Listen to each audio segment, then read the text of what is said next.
Health ఇష్యూలో కొన్నిసార్లు నీకు హెల్త్ ఇష్యూస్, ఇది నిజమా? నేనైతే నీకు తెలియదు, నువ్వు నాకు చూడలేదు, చూసినావేమో నాకు తెలియదు, కానీ నీతో మొదటిసారి చూస్తున్నా. పరిశుద్ధాత్మ దేవుడు చెప్తున్నాడు, ఇప్పుడు నుంచి ఏ హెల్త్ ఇష్యూస్ నీ శరీరంలో ఉండమంటున్నాడు.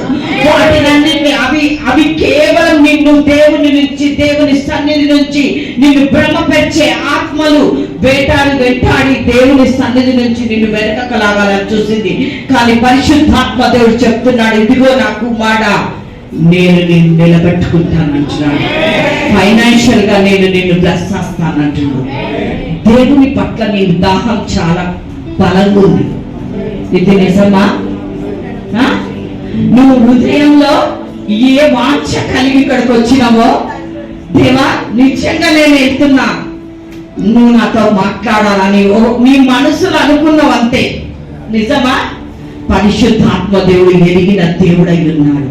ఈ సంవత్సరం నీకు ఎలాంటి హెల్త్ ఇష్యూస్ ఉండదు. ఇక మీదట ఈ రోజు నుంచి ఎలాంటి హెల్త్ ఇష్యూస్, ఫైనాన్షియల్ గా దేవుడిని ఆశీర్వదించడం నేను చూస్తున్నా. నీ ఫ్యామిలీకి సమృద్ధైన డబ్బులను దేవునికి నీ ద్వారా వాళ్ళు ఆశీర్వదించబడతారు. దేవుడు చెప్తున్న మాటలు నేను చెప్తున్నా. పరిశుద్ధాత్మ దేవుడిని దీవించిన దాకా పరిశుద్ధాత్మ దేవుడు చెప్తా ఉన్నాడు.